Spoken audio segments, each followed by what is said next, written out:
Statement concerning the relations between Christians in Israel and Israeli Jews. The support of the Christian community for Israel has proven to be enduring and relevant. Christian support has shaped the pro-Israel policies of governments around the world. Christian support has lobbied for fair treatment of Israel at international forums. And Christian support has tangibly contributed to various areas of Israeli life in the form of volunteer assistance, charity, and prayer for Israel. Israel remains thankful and indebted to the pro-Israel Christian community for all its continued support. Indeed, many of Israel's advancements would not have been possible without the kind, generous, and steadfast love of the Christian community towards Israel and the Jewish people. Continued Christian love and support are essential for the continued thriving existence of the State of Israel. Recently, reports have emerged of Jewish harassment against Christians in Israel, both Israeli Christians and visiting Christian tourists and pilgrims, which includes spitting, verbal abuse, vandalism on Christian holy sites, and even some isolated incidents of physical violence. It should be noted that this harassment is not the norm, and it has been instigated and perpetrated by a tiny section of people who feel emboldened by the current political climate in Israel to pursue a hateful ideology. These harassments can potentially damage the relationship between Christians and Jews, and the Understanding Israel Foundation absolutely and unequivocally condemns these incidents.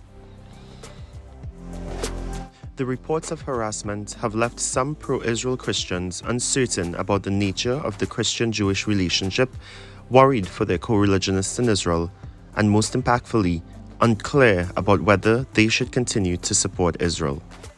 Israel remains the only democracy in the Middle East, and its democratic institutions are among the strongest in the world. While the current Israeli government has taken particular actions which may undermine and impede the democratic strength of Israel, many Israelis have stood up and loudly protested these attempts and indeed have succeeded in stopping the government's attempts to weaken Israel's Supreme Court. To explain, Israel operates under a unicameral system of government, meaning there is only one parliamentary house, the Knesset. There is no upper house to vet legislation. As such, the Israeli Supreme Court steps in to monitor laws passed and to ensure that these laws do not trample on minority rights, including, of course, the rights of Israeli Christians.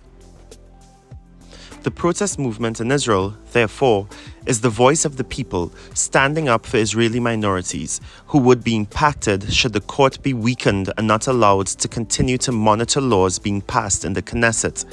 Every Israeli Jew who takes to the streets to protest the government is, in effect, standing up and declaring to the Christian world, "We want to protect your rights, we support you, and we love and acknowledge you."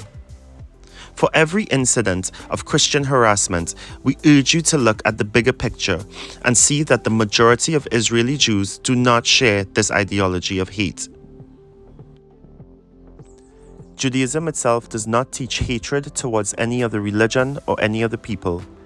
Indeed, Judaism compels people to love the other, to love the stranger, and this ethos is widespread among Jews, religious and secular alike. While there is a minority who have managed to forget this commandment and have adopted an ideology of hate, we wish to remind the pro-Israel Christian community that the ideology which has inspired the attacks on Christians is an outlier in Jewish society, and one which we hope will die out.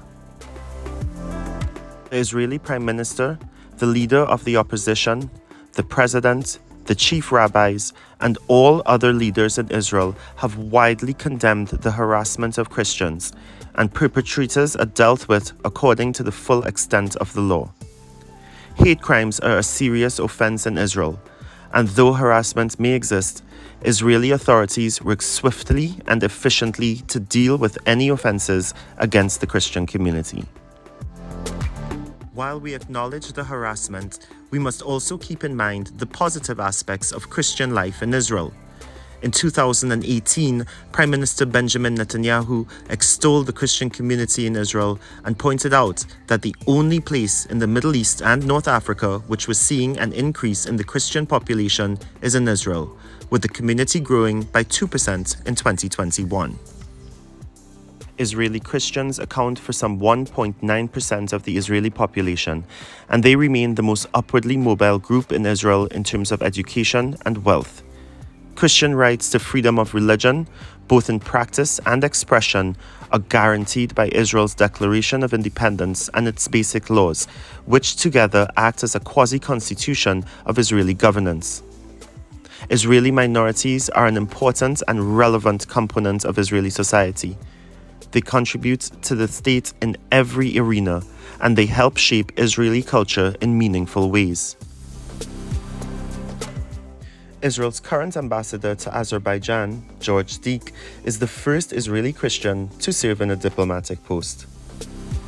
For Christian tourists visiting Israel, the reports of a small throng of nationalist Jews harassing Christian pilgrims when they visited the Western Wall earlier this year remains a concerning episode in the overall narrative of general Christian harassment in Israel.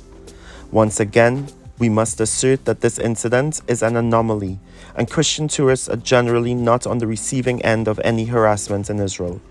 Christian tourists are warmly welcomed everywhere in Israel, and we believe that this will continue in the future. At this juncture, we must address the anti-Israel elements who recognize that the isolated harassment is an opportunity to erode Jewish-Christian relations and attempt to disrupt Christian support for Israel. Doctored videos and false reports are being released, which have no basis in reality. Videos superimposing images of the protest movement in Israel with subtitles saying that Israelis are demonstrating against Christians are entirely untrue. The protest movement in Israel is not marching against Christians.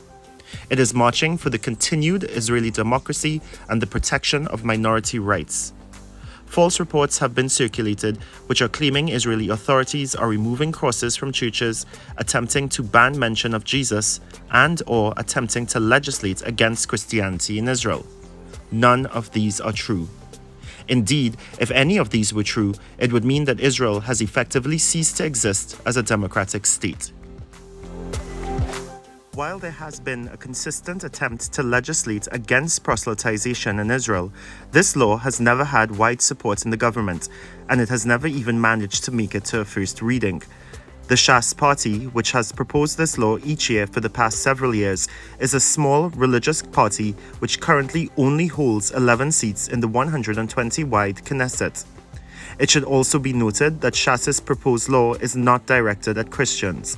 The law they propose will stop all proselytization, including of Jews proselytizing to other Jews and with other religions as well. This is not an anti-Christian law, although the non-Israeli news outlets may have erroneously described it as such.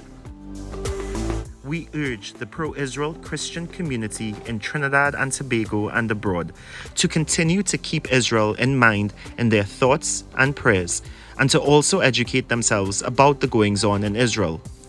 Understanding Israel will continue to keep you informed of the situation, and we appeal to you to not readjust your support of Israel in light of the reported harassments. We are certain that the ideology of hate will be defeated and that Israeli democracy will prevail to ensure the safety of all Christians, Israeli and tourists alike. Continued interfaith and intercultural communication is important to bring the Christian and Jewish communities together.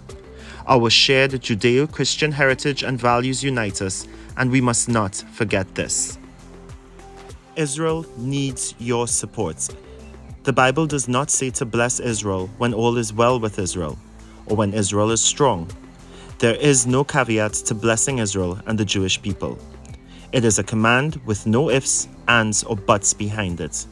And, perhaps, Israel and the minority of those people in Israel who adhere to ideologies of hate are more in need of your prayer in this moment than at any other time since the formation of the state. Continue to pray and continue to advocate for Israel.